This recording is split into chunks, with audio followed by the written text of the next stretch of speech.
देश ही नहीं विदेशों की भी इस पे नजर और विदेशी मीडिया इसको कवरेज करना ही है। इतना पहले दिन 1.65 करोड़ की एक विशाल पंडाल और उसके बाद में 3.5 की एक भव्य आयोजन।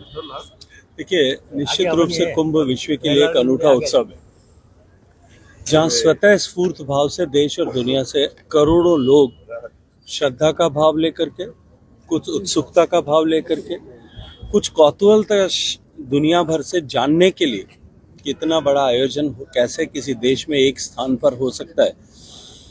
कुछ इतने बड़े हो रहे आयोजन ने सरकार का जिस तरह से प्रबंधन है उसको एक केस स्टडी की तरह अध्ययन करने के लिए विभिन्न राज्यों ने भी अपने राज्यों में होने वाले बड़े आयोजनों में कुंभ को देख करके उसकी आयोजन की व्यवस्था को समझा जा सके, इस दृष्टिकोण से देश भर से 45 दिन में, दुनिया भर से 45 दिन में 45 करोड़ लोग कुंभ के साक्षी बनेंगे। पहले दिन पूर्णिमा के स्नान में और बाद में मकर संक्रांति के स्नान के दिन लगभग इन 2 दिनों में 5 करोड़ लोगों ने कुंभ में जो है स्नान किया है। लेकिन इसके साथ साथ में लगभग 15 लाख लोग जो हैं कुंभ में पूरे 45 दिन तक रह करके कल्पवास कर, लगभग इतनी बड़ी संख्या साधुओं की है जो पूरे 45 दिन तक लगभग कुंभ में रहने वाले हैं, और लगभग इतनी बड़ी संख्या यानी 15 लाख लोग ऐसे हैं जो सफाई कर्मचारी के रूप में, विभिन्न व्यवस्थाओं को देखने वाले कर्मचारियों के रूप में, भोजनशालाओं का प्रबंधन करने वाले और भोजन का व्यवस्था करने वाले लोगों के रूप में वहाँ स्थायी रूप से निवास कर रहे हैं।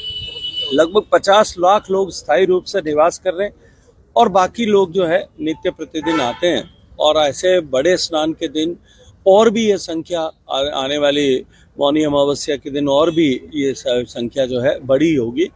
लेकिन निश्चित ही कुंभ का प्रबंधन उत्तर प्रदेश सरकार माननीय योगी आदित्यनाथ जी के नेतृत्व में और देश की सरकार ने माननीय प्रधानमंत्री जी के नेतृत्व में जिस तरह से किया है वो निश्चित रूप से अनूठा है। क्योंकि इससे पहले कुंभ जब कभी भी देश में होते थे, कुंभ शाश्वत है, हजारों साल का लिखित इतिहास है। लेकिन इससे पहले के कुंभ का स्मरण करिए, 2013 के कुंभ में किस तरह से भगदड़ मची, सरकार ने किस तरह से उस समय जो है असंवेदनशीलता के साथ में व्यवहार किया था। वहां से लेकर के 1954 में जब देश की आज़ादी के बाद में पहला कुंभ हुआ था, आप उस समय के कुंभ की व्यवस्थाओं को देखिए, सरकार किस तरह से इन विषयों को लेकर के उदासीन थी।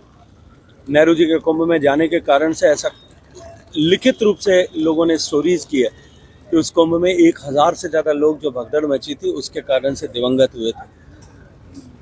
लेकिन अब क्योंकि सरकार हमारी विरासत का संरक्षण करने और विरासत का सम्मान करने वाली सरकार है, इसलिए निश्चित रूप से इस बार के कुंभ की व्यवस्थाएं जो है पहले से बहुत बेहतर, अच्छी और निश्चित रूप से व्यवस्थाओं को देखने और समझने की योग्य है। सर, एक बहुत बड़ा गठबंधन बनाया गया था, इंडिया नाम भी दिया गया था उसका, वो इस महाकुंभ को लेके कोई भी लाइन नहीं बोल रहा है, कुछ भी नहीं, ये क्या कुछ कहना चाहेंगे सर?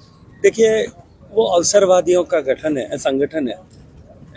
ऐसे लोग जो पिछले लोकसभा चुनाव से पहले इस भय को लेकर के कि सरकार अगर फिर सत्ता में आई तो हम ऐसे भ्रष्टाचारियों को ये नहीं बख्शने वाली है, जीरो टॉलरेंस की नीति के तहत ऐसे सारे लोग जो जेल यात्रा करके आए थे वो सारे लोग एक साथ एकत्रित आए थे।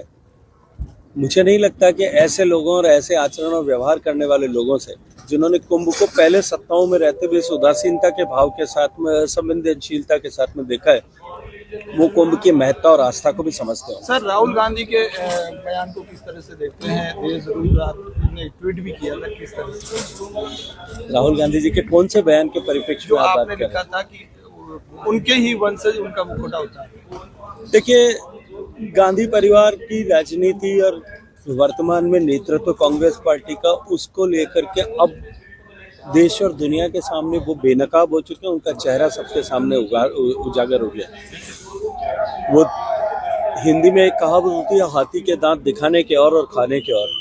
मुझे लगता है कि उनके दांत जो है अब सबके सामने, उनका चाल और चरित्र, चेहरा जो है सबके सामने आ रहा है। सर, विपक्ष हमेशा मीडिया की आज़ादी की बात करता है, आपको लगता है सर 1954 में जो घटना हुई उसे दबाने का प्रयास उस समय? देखिए, हमेशा ही 1954 केवल एकमात्र उदाहरण नहीं है, वहां से लेकर के इमरजेंसी से लेकर के 2014 तक पूरे ग्रंथ लिखे जा सकते हैं इस पर कि किस तरह से उन्होंने लोकतंत्र का और लोकतंत्र के सारे स्तंभों का गला घोटने की कोशिश की।